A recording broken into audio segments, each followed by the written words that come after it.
Good morning everyone. Shrimati Mohardevi Tapadia girls college Jaswantgarh के इस YouTube channel में आप सभी का बहुत बहुत स्वागत है। आज हम जिस टॉपिक पर डिस्कस करेंगे वो है मांग का नियम। मांग का नियम है, हमने इससे पहले जो वीडियो था उसमें उसके बेसिक्स के बारे में जाना था, हमने उसकी एजम्पशंस यानी उसकी मान्यताएं देखी थी और मांग के नियम की जो बेसिक डेफिनेशंस है, बेसिक जो उसका सिंपली अर्थ है उसके बारे में हमने जाना था। आज हम बात करेंगे मांग के नियम की व्याख्या की। मांग के नियम की व्याख्या है जो एक छोटे से टॉपिक के साथ साथ बढ़ती है। वो छोटा सा टॉपिक क्या है कि मांग वक्र बाएं से दाईं ओर क्यों गिरता है, यही साथ में मांग के नियम की व्याख्या है। तो व्याख्या और दोनों ये वर्ड है, ये साथ साथ चलते हैं। तो इसके हेडिंग डालते हैं, मांग के नियम की व्याख्या। Explanation of law of demand. तो इसकी जो व्याख्या है, इसके लिए हमने एक वर्ड्स और बोला था, वो है मांग वक्र का ढाल।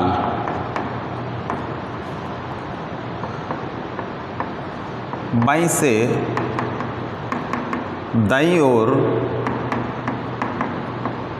क्यों होता है।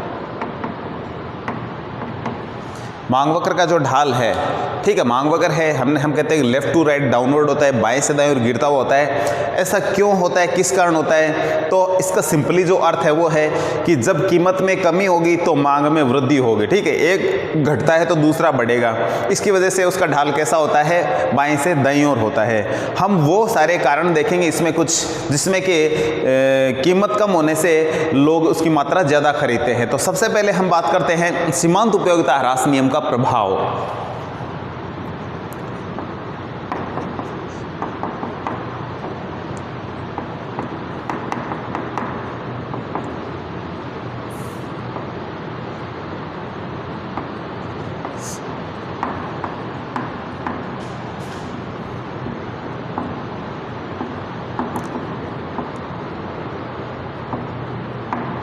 सीमांत उपयोगिता ह्रास नियम का प्रभाव। तो मांग का नियम सीमांत उपयोगिता जो ह्रास नियम है उसके ऊपर भी आधारित है। सीमांत उपयोगिता ह्रास नियम के बारे में थोड़ा आपको बता दूं कि जैसे जैसे कोई उपभोक्ता किसी वस्तु की इकाइयों को ग्रहण करता है तो प्रत्येक अगली इकाई से उसे घटती हुई दर से सीमांत उपयोगिता प्राप्त होती है।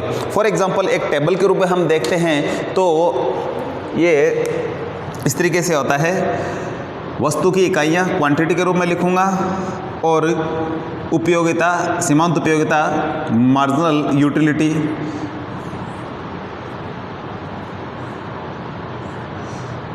जब कोई उपभोक्ता किसी वस्तु की इकाइयों को ग्रहण करता है, ये मानिए कि 1, 2, 3, 4 और 5 खाने की रोटियों के बारे में बात कर सकते हैं हम कि एक व्यक्ति है पहली रोटी खाता है तो उसे बहुत ज़्यादा उपयोगिता मिलती है। जैसे कि हम लिख लेते हैं यहाँ 10 इकाइयों में उसको उपयोगिता, यानी फीलिंग होती है, ये इसको माप नहीं सकते हम, केवल फीलिंग ये इसका महसूस कर सकते हैं।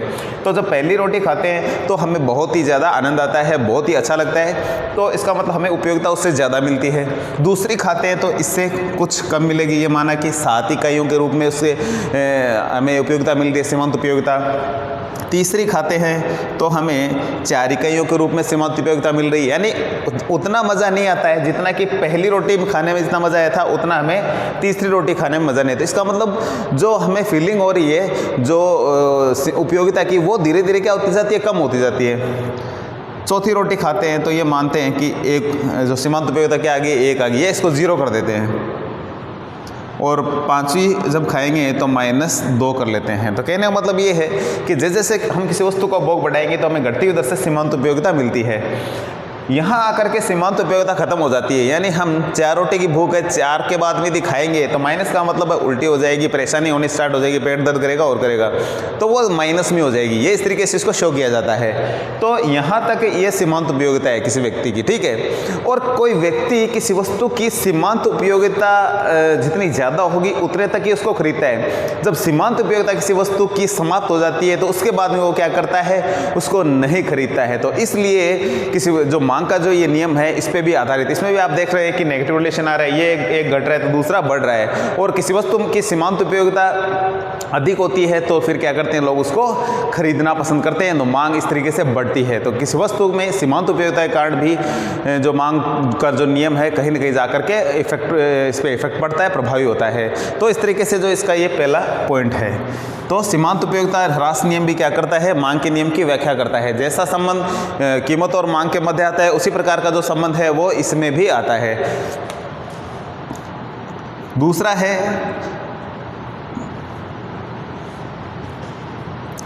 प्रतिस्थापन प्रभाव।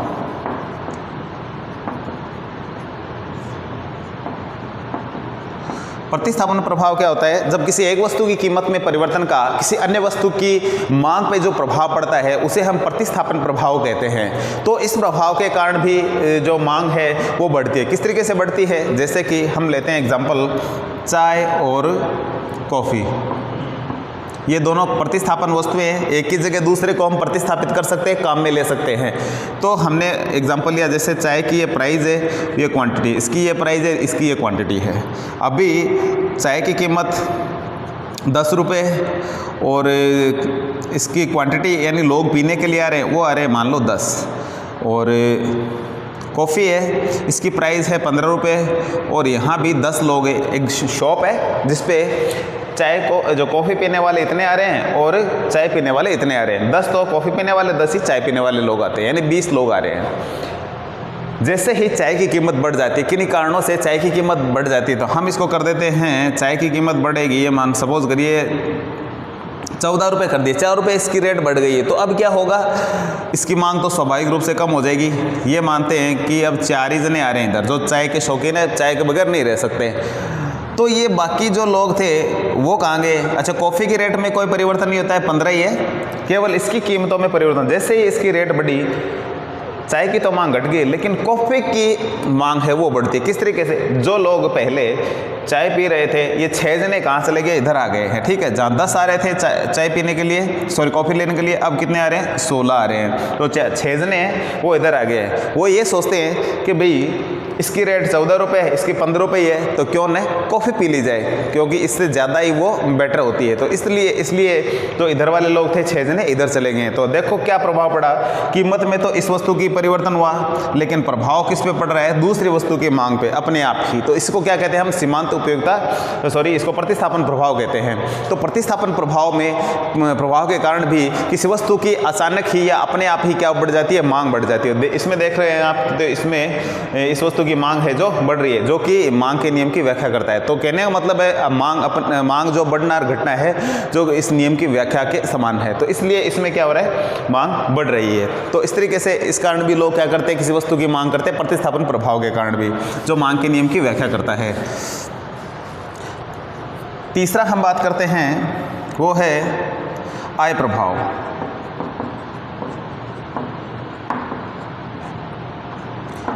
आय प्रभाव, इसमें आप देखने में ऐसे समझेंगे कि लोगों की आय में परिवर्तन हो जाता है, जबकि इसमें आय में परिवर्तन नहीं होता है। नाम इसका इस तरीके से दिया गया आय प्रभाव, लेकिन आप थोड़ा समझेंगे तो जानेंगे कि किस तरीके से ये अलग किस तरीके से हैं। आय प्रभाव के अंतर्गत हमारी जो परचेजिंग पावर है, किसी उपभोक्ता की जो परचेजिंग पावर है उसमें चेंज हो जाता है। जैसे कि आप एग्जांपल समझेंगे, एक व्यक्ति है 10,000 रुपये उसकी क्या है, इनकम है, आय है, ठीक है। वो 10,000 रुपये ही क्या कर देता है, महीने के खर्च कर देता है, ठीक है। अभी उसकी इनकम में कोई चेंज नहीं हुआ है, लेकिन हुआ क्या कि वस्तुओं के भाव में परिवर्तन हो गया। वस्तुओं के भाव में परिवर्तन होने से ये मानिए कि अभी वो, ये तो उसकी थी इनकम और ये था उसका कंजप्शन, ठीक है। इनकम और कंजप्शन लिखा है मैंने। अब वस्तुएं जो सस्ती हो गई, ये माना कि जैसे जो गेहूं आ रहा था पहले 2,000 रुपये की बोरी आ रही थी, अब वो 1500 की आ रही है। जो दूध पहले महंगा आ रहा था, 2,000 रुपये का आ रहा था, अब वो 1500 रुपये में आने लग गया है। इसी तरीके से कहने का मतलब है कुछ वस्तुओं के भाव क्या हो गए, डाउन हो गए, कम हो गए, जिसकी वजह से उपभोक्ता के पास कुछ एक्स्ट्रा बचत होने लगी है। जो खर्चा था, कंजप्शन था, पहले 10,000 था, अब वो 8,000 में ही होने लग गया है। यानी जो उपभोक्ता का जो खर्च था, जो पहले 10,000 कमाया और 10,000 लगा दिया, लेकिन वस्तुएं सस्ती होने की वजह से क्या हुआ कि अब उसका जो खर्च है सारा कितना है, 8,000 में ही हो रहा है, यानी जो चीज़ें आ रही थी, जो पहले आ रही थी वो सारी 8,000 में आ रही है। अब उसकी 2,000 रुपये की क्या होगी, एक्स्ट्रा जो बचत होगी है। तो एक्स्ट्रा बचत से या तो वो पहली वाली वस्तुएं वो भी खरीद सकता है या अन्य वस्तुओं की भी मांग वो कर सकता है। तो इस तरीके से उपभोक्ता के सामने कहना मतलब उसकी जो क्रय शक्ति है, परचेज पावर है, ये परचेजिंग पावर इसमें क्या है, बढ़ जाती है, क्रय शक्ति बढ़ जाती है। तो उपभोक्ता तो ये मानता है भी या तो ये यदि सस्ती नहीं होती तो उसको तो 10,000 रुपये लगने थे, जो लगने ही थे, लेकिन अब उसके वो ये मान रहा है कि पहले तो 10 तो मिल ही रहे थे अपने, अब ये 2,000 प्लस और हो रहे अपने को। क्यों? क्योंकि वस्तुओं के क्या हो गए, भाव डाउन हो गए हैं। हालांकि देखने में ऐसा नहीं होता है, वो ये सोचता है केवल कि अब उसके 2,000 की एक्स्ट्रा है जो इनकम हो गई है, तो इसीलिए इसको क्या कहते हैं, आय प्रभाव के रूप में इसको समझते हैं।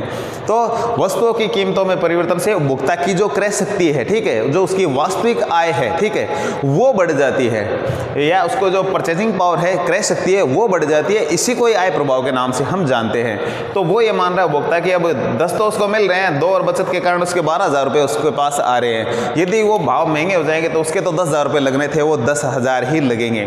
लेकिन उसकी जो क्रय शक्ति है, उसकी परचेज पावर है, वो बढ़ गई कितने हज़ार से, 2,000 से। इसीलिए उसकी क्रय शक्ति बढ़ने से जो उसकी जो मांग पे जो प्रभाव पड़ रहा है, इसको आय प्रभाव के रूप में समझा जाता है। तो इस तरीके से वो 2,000 रुपये से अन्य वस्तुओं की मांग करेगा, जो कि मांग के नियम को आगे बताने वाला है। तो इस तरीके से मांग के नियम की व्याख्या करता है। इसमें भी वस्तुओं की मांग बढ़ जाती है। तीसरा जो टॉपिक है, चौथा जो टॉपिक है हमारा, वो है नए क्रेताओं का प्रवेश एवं बहिर्गमन। नए क्रेताओं का प्रवेश एवं बहिर्गमन। कुछ लोग ऐसे होते हैं जो मार्केट में कई बार नए आते हैं, ठीक है, और जैसे ही मार्केट में कुछ ऐसी एक्टिविटी होती है वो मार्केट को छोड़ के चले जाते हैं। किस तरीके से आते जाते मैं थोड़ा आपको एग्जांपल देना पसंद करूंगा, बताऊंगा। नए क्रेता कैसे आते हैं, जैसे कि बादाम के भाव अभी चल रहे हैं कि 1,000 रुपये किलो चल रहे हैं, ठीक है, बादाम के भाव है, प्राइस, और लोग, ये क्वांटिटी में लोगों की लिख रहा हूँ यहाँ कि एक दुकान पे 10 लोग आ रहे हैं, ठीक है, तो अभी 1,000 रुपये 10 लोग उसके द्वारा क्या है, मांग की जा रही है बादाम की, वो लेके जा रहे हैं। लेकिन अचानक क्या हुआ कि बादाम के भाव डाउन हो गए, बादाम आने लगे 400 रुपये केजी हो गए हैं, ठीक है। तो जैसे ही 400 रुपये किलो हुए तो कुछ लोग ऐसे भी होते हैं जो पहले नहीं खरीदते थे बादाम को। क्यों? क्योंकि बादाम महंगा था, इसलिए वो इसको नहीं खरीदते थे, लेकिन सस्ता होने के कारण अब उसको खरीदने लगते हैं। तो 10 तो जो पहले आ रहे थे वो तो आएंगे, इसके अलावा 15 और आ गए। तो इस तरीके से इसकी मांग क्या हो गई, बढ़ गई है 25। तो जैसे रेट में कमी हुई, 15 जने एक्स्ट्रा और आ गए, और वापस यदि 1,000 हो जाएंगे तो ये 15 जने वापस उसका वो क्या कर देंगे, बंद कर देंगे। तो इस तरीके से नए क्रेता मार्केट में प्रवेश करते हैं। जैसे बादाम की मार्केट की बात करें, बादाम खरीदने के लिए आए और जैसे ही वो महंगा हुआ वापस मार्केट को छोड़ के चले गए, यानी वो खरीदना इसका बंद कर देंगे। तो खरीदना बंद करना और स्टार्ट करना, मार्केट को यानी आना और जाना, इसको समझेंगे हम, ठीक है। मार्केट के अंदर इन और आउट होता है इसका मतलब। तो इस तरीके से कहने का मतलब है जब कुछ सस्ती हो जाती है तो कुछ नए जो क्रेता है आ जाते हैं मार्केट में, और जैसे ही महंगी होती है वापस मार्केट को छोड़ चले जाते हैं, खरीदना बंद कर देते हैं।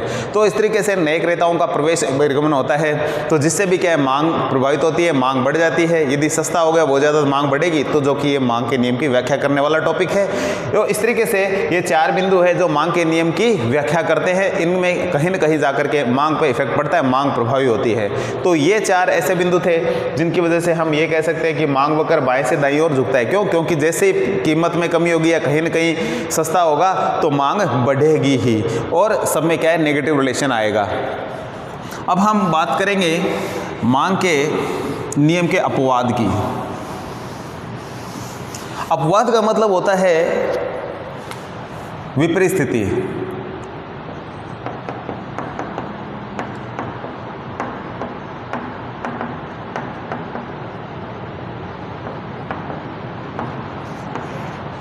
अपवाद का मतलब है, हम कहते हैं कि मांग वक्र का ढाल कैसा होता है, लेफ्ट टू राइट डाउनवर्ड होता है, मांग वक्र बाएं से दाईं ओर गिरता है। लेकिन कभी कभी ऐसी स्थिति भी आ जाती है जिसकी वजह से मांग वक्र बाएं से दाएं और गिरने के बजाय बाएं से दाएं और ऊपर की ओर बढ़ना स्टार्ट हो जाता है। ठीक है, इसका मतलब ये होता है, हम कहते हैं कीमत कम होती है तो मांग बढ़ती है, जबकि अपवाद क्या कहते हैं, जब कीमत कम होगी तो मांग भी कम होगी, कीमत बढ़ेगी तो मांग भी बढ़ेगी, ऐसा भी कुछ होता है। तो ऐसे कुछ रीजंस होते हैं जिनको हम डिस्कस करेंगे।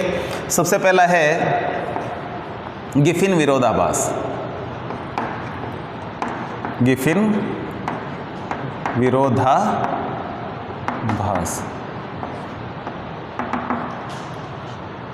गिफिन एक ऐसे अर्थशास्त्री थे जिन्होंने सबसे पहले मांग के नियम के अपवाद के रूप में सबसे पहले अपनी बात रखी कि इसमें विरोध प्रस्तुत किया। किस तरीके से प्रस्तुत किया कि इन्होंने कहा कि जो घटिया क्वालिटी की वस्तु है उनकी मांग में जैसे कीमत कम होती है तो उनकी मांग कम हो जाती है, और जो जैसे कीमत बढ़ती है तो उनकी मांग भी बढ़ती है। किस तरीके से बढ़ती है थोड़ा सा आप एग्जाम्पल के द्वारा समझेंगे। तो सबसे पहले इसमें एग्जांपल लेते हैं गिफिन विरोधाभास में। तो जो गिफिन अर्थशास्त्री है उनके अनुसार जो इन्होंने दो क्वालिटी की वस्तुएं दी है, ठीक है, सुपीरियर और इन्फीरियर, यानी एक तो अच्छी वस्तु और एक घटिया वस्तु। सुपीरियर अच्छी, इन्फीरियर घटिया। तो अच्छी वस्तुओं में लेते हैं देसी घी और घटिया में लेते हैं वनस्पति घी।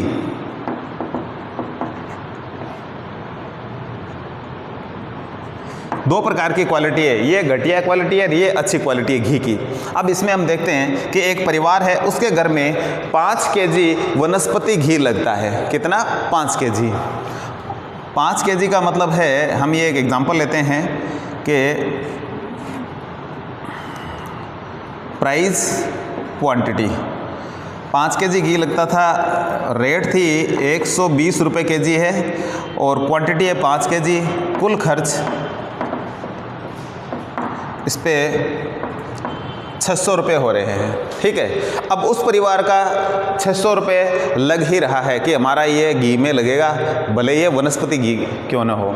अब क्या हुआ कि इसकी जो एक साथ में और ले लेते हैं, देसी घी की रेट है वो है 400 रुपये के आसपास है, ठीक है, 400 रुपये केजी के हिसाब से मिल रहा है। अब क्या हुआ कि इस जो वनस्पति घी था, ठीक है, इसकी जो रेट में क्या हुआ, कमी हो गई है। ये देसी घी है, देसी घी, और ये जो है वनस्पति का एग्जाम्पल है।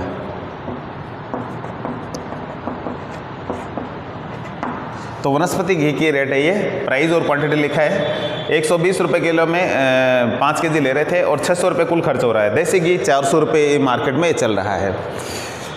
इसकी रेट में क्या हुआ, कमी हो गई है, ठीक है। इसकी प्राइस आ गया 50 रुपये केजी, 50 रुपये केजी हो गया, यानी 50 रुपये किलो हो गया। तो अब क्या करेगा ये, यदि 5 किलो खरीदता है, ये एक एग्जांपल के रूप में समझ, यदि 5 किलो खरीदता है तो 250 रुपये इसके खर्च हो जाएंगे, लेकिन इसके पास अभी बच रहे हैं कुछ पैसे, 350। तो इसलिए क्या करता है उपभोक्ता, क्या करता है, अच्छी जो घटिया वस्तु के स्थान पर अच्छी वस्तु को प्रतिस्थापित कर लेता है। किस तरीके से, ये क्या करेगा, इसकी जो रिक्वायरमेंट है वो 5 केजी है, तो वो 5 केजी में क्या करेगा, 4 केजी तो लेगा वनस्पति घी लेगा 4 केजी, और 1 केजी लेगा, वो लेगा देसी घी, ठीक है। तो उसका जो 600 रुपया खर्च होना वो पूरा भी हो जाएगा। किस तरीके से कि 4 केजी लेता है तो कितने हो गए उसके, ये हो गए 200 रुपये में तो वनस्पति घी आ जाएगा, और 400 रुपये एक्स्ट्रा बच रहे उसमें देसी घी लेगा। इस तरीके से उसकी 5 केजी की रिक्वायरमेंट है वो भी पूरी हो जाती है, और जो उसके जो खर्च करने का जो सिस्टम है वो भी कंटिन्यू ऐसे बना रहता है। तो इस तरीके से आपने देखा कि जैसे ही रेट कम हुई, ठीक है, 120 से कितनी हो गई है, 50। कीमत में कमी से हम क्या कहते हैं, मांग बढ़नी चाहिए। जबकि आप देखेंगे पहले 5 केजी ले रहे थे, अब कितने ले रहे हैं लोग, 4 केजी ले रहे हैं। इधर आप देखेंगे कीमत में कमी से मांग में भी कमी हो गई है। तो हम कहते हैं कीमत में कमी से मांग में वृद्धि होती है, जबकि ऐसा नहीं हुआ। घटिया वस्तुओं के संबंध में ऐसा नहीं होता है। लोग घटिया वस्तु के स्थान पर क्या कर लेते हैं, अच्छी वस्तु को प्रतिस्थापित करते हैं। तो यहाँ आप देख रहे हैं कि यहाँ 1 केजी है जो देसी घी को प्रतिस्थापित कर लिया है। तो इस तरीके से हम कह सकते हैं कि कीमत में कमी से मांग में भी कमी होती है, ठीक है। और यदि ये वापस 50 से 120 रुपये किलो हो जाएगा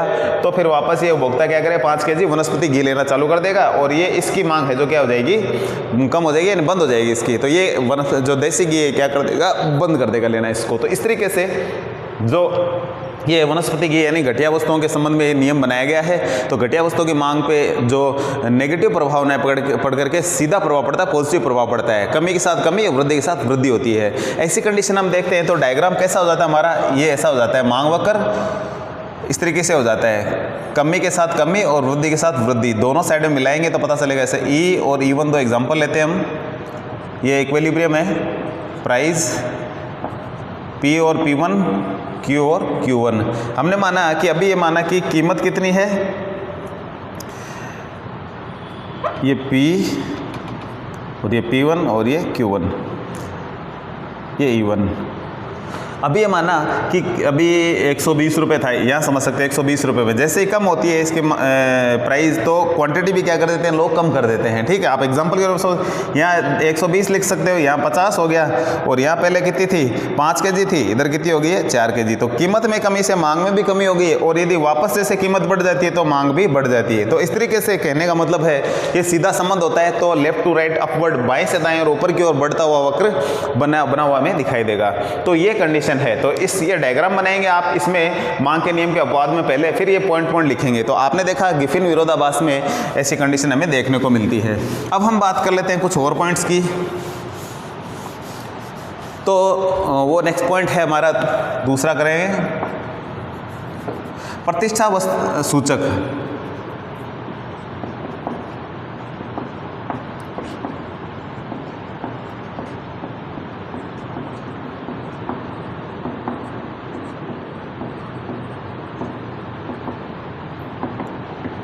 प्रतिष्ठा सूचक वस्तुओं के संबंध में मांग का नियम लागू नहीं हो पाता है। क्यों? क्योंकि यदि प्रतिष्ठा सूचक या शानो शौकत वाली जो चीज़ें होती है, यदि इनकी कीमतें बढ़ भी रही होती है तो भी लोग इनको खरीदते हैं, ठीक है। तो इसलिए इनके संबंध में मांग का नियम लागू नहीं होता है। तो यदि कम होगी तो हम कहते हैं इनकी कीमत कम होगी तो कम खरीदना चाहिए, बढ़ रही होती है तो कीमत कम होती है तो ज़्यादा खरीदना चाहिए, और कीमत बढ़ रही होती है तो कम खरीदना चाहिए, जबकि ऐसा नहीं होता है। इनमें विपरीत संबंध नहीं आता है। सीधा संबंध कैसे आता है, यदि ये माना कि शादियों का सीजन है, ठीक है, गोल्ड की डिमांड रहती है। जैसे ही हमने देखा कि जो गोल्ड है अभी 35,000 रुपये का 10 ग्राम आ रहा था, ठीक है, अब कितने का आ रहा है, 40,000 का आ रहा है, लेकिन फिर भी डिमांड कम नहीं हो रही। लोग उसको भी 40,000 का जो 10 ग्राम आ रहा है उसको भी लोग ज़्यादा खरीद रहे हैं। क्यों? क्योंकि वो अनिवार्य चीज़ें, शानो शौकत वाली चीज़ हो गई है, ब्याह शादियों में चीज़ें अपने को खर्च करनी पड़ती है। तो इस तरीके से वहाँ ये नियम लागू नहीं होता है।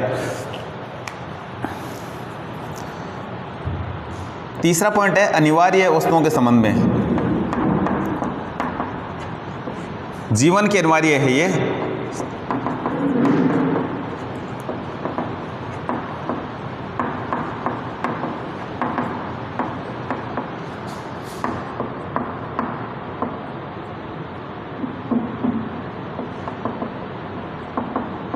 जीवन के अनिवार्य वस्तुओं के संबंध में मांग का नियम है जो लागू नहीं होता है, क्योंकि यदि आपको दवाइयों की जरूरत होगी, यदि महंगी हो रही तो भी खरीदनी पड़ेगी, सस्ती हो रही तो भी खरीदनी पड़ेगी। तो अनिवार्य वस्तुएं हैं तो उनके संबंध में मांग का नियम लागू नहीं होता है। यदि राशन की बात करें, आटे की, दाल की, यदि आटा वगैरह यदि महंगा हो तो भी खरीदेंगे, ज़्यादा कम है तो भी खरीदेंगे। ऐसा नहीं है कि इनको बहुत सारा इकट्ठा कर लेते हैं। या दवाइयों की बात कर ले तो अनिवार्य वस्तुओं के संबंध में मांग का नियम लागू नहीं होता है।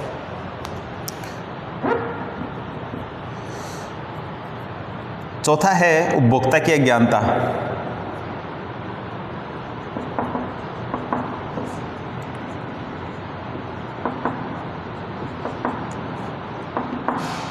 कुछ लोग ऐसे होते हैं, कुछ उपभोक्ता ऐसे होते हैं, वो ये समझते हैं कि किसी वस्तु की कीमत में वृद्धि हो रही है, इसका मतलब वो बहुत अच्छी हो रही है, तो उसको खरीदने की ओर भागने लगते हैं, अपने आप इसकी मांग में वृद्धि कर देते हैं। और कुछ यदि कीमत में कमी हो जाती है तो ये समझते हैं पता नहीं घटिया हो गई है आजकल ये चीज़, तो इसको खरीदना कम कर देते हैं।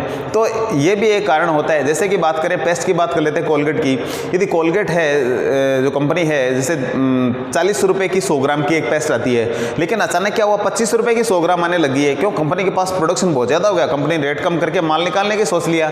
लेकिन उपभोक्ता, अज्ञानी उपभोक्ता क्या सोचता है कि पता नहीं यार क्या मिला दिया आजकल इसमें कि एकदम से घटिया क्वालिटी होगी इसके अंदर, क्योंकि 25 रुपये में आने लगी, कहाँ 40 रुपये मिल रही थी, इसलिए उसकी मांग क्या कर देते हैं, कम कर देते हैं। जबकि कीमत में कमी से मांग बढ़नी चाहिए, लोग ज़्यादा खरीदनी चाहिए। तो इस तरीके के भी लोग ऐसी बातें रखते हैं। और महंगी हो गई है कोई चीज़ तो उसको ज़्यादा खरीदने को भागते हैं। फिर ये सोचते हैं कि पता नहीं कैसी और नई चीज़ आ गई, कुछ नया मिला दिया शायद इसमें, तो महंगे के साइड में जाती है तो ज़्यादा खरीदते हैं और कम होती है तो कम खरीदते हैं। तो ये उपभोक्ता की अज्ञानता होती है। तो ये कुछ कारण थे जिनकी वजह से मांग का नियम है, हम कहते हैं कि जो विपरीत संबंध होता है कीमत और मांग के मध्य, जबकि इसमें सीधा संबंध प्रकट होने लगता है। तो ये मांग के नियम के कुछ अपवाद थे। मांग का नियम हमारे टॉपिक ही खत्म होता है। तो आज के वीडियो में इतना ही, मिलते हैं नेक्स्ट वीडियो में। तब तक के लिए धन्यवाद। अपने वीडियो को लाइक कीजिए, वीडियो को शेयर कीजिए, चैनल को सब्सक्राइब नहीं किया है तो अपने चैनल को सब्सक्राइब कीजिए। Thank you.